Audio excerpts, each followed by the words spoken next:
fine students, and welcome back to my class.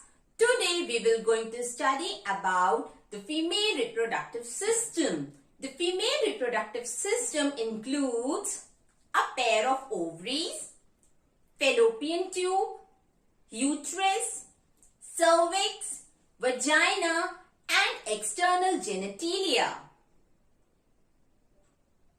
Now let us study about these parts in detail. The first part is ovary. Can you see this oval structure over here?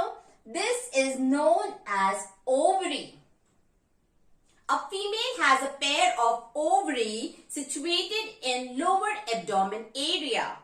It is of around 2 to 4 centimeter in length. Ovaries are also known as main or primary female reproductive organ because it is the ovary where the formation of ova takes place. Ovary not only produces ova but also produces several hormones known as ovarian hormones. Ovaries are attached to pelvic wall and uterus by ligament. Now let us study about the second part, that is fallopian tube. Can you see this tube? This yellow colored one, this tube is known as fallopian tube or oviduct. It is divided into 3 regions. The part which is present near the ovary is called infundibulum, and the part which is far away from the ovary is known as isthmus. Children, infundibulum extends to form ampulla. Ampulla is the middle part of the fallopian tube and is a site for fertilization of egg. That means the fertilization of egg takes place in ampulla region of fallopian tube. The part of infundibulum which is present near the ovary has finger-like projection. This is called fimbriae. Now what is the function of fimbriae? Fimbriae catches the ova produced by ovary. So let us have a quick recap. Fallopian tube, also known as oviduct, divided into how many parts? 3 parts. Infundibulum, ampulla and isthmus. Infundibulum have finger-like projection called fimbriae used to catch ova produced by ovary. The second part is ampulla where the fertilization of egg takes place. The third part is isthmus which further joins to uterus. Children, now let us study about the third part, that is uterus. Uterus is a pear-shaped hollow cavity where the development of the embryo takes place.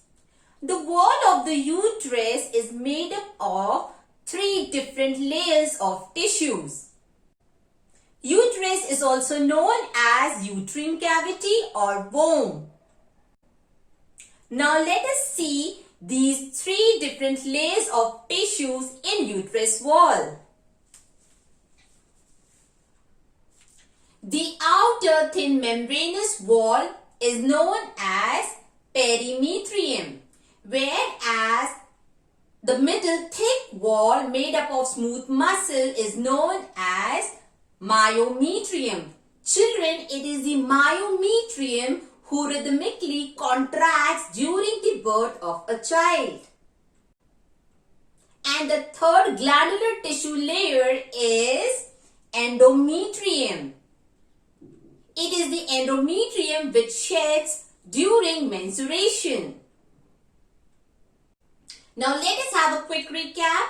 The outer thin membranous layer is called perimetrium, whereas the middle thick layer which is made up of smooth muscle is called myometrium. What is the function of myometrium, children?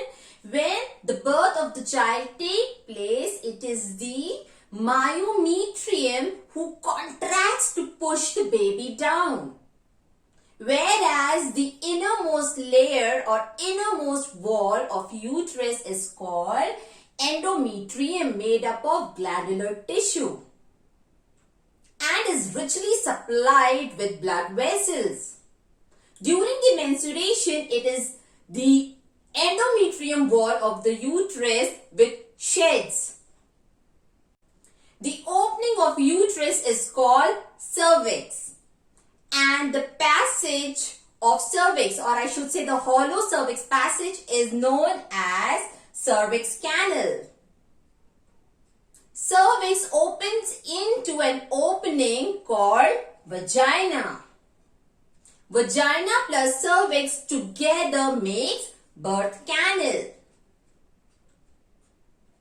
Birth canal is that passage from where the birth of the child takes place. The last part of female reproductive system is external genitalia. It is that part of the female reproductive system which is present outside the body. It includes mons pubis, labia majora, labia minora, hymen and clitoris. Mons pubis is an area covered by pubic hair and is made up of fatty tissue. Mons pubis further extend to form two fatty tissue folding or fleshy folding known as labia majora. Labia majora covers vagina. Labia minora is another two fleshy folding enclosing urethra as well as vaginal opening. The opening of vagina is partially covered by a thin membrane called hymen. And just above the junction point of labia minora, a finger-like projection or a structure is present called clitoris. It is said that the hymen membrane covering breaks after the first coitus, but it is false because nowadays girls and women are more involved in sports activities, are also involved in different physical exercises. These all activities may also cause the break of hymen membrane. So it is not true to say that hymen membrane breaks only after the first coitus. Now let us study about the mammary gland, that is breast, in brief. A pair of functioning mammary gland, also known as breast, forms an integral part of female reproductive system because the newborn baby gets all its nutrition from mother's milk, and this milk is produced in mammary gland, also known as breast. Now let us study about the internal structure of mammary gland. Each mammary gland is made up of glandular tissue and fat tissue. Can you see this orange cells over here, beta? These orange cells are representing fat cells. Each glandular tissue further forms 15 to 20 mammary lobes. Can you see these yellow colored lobes over here, beta? This yellow colored lobe is known as mammary lobes.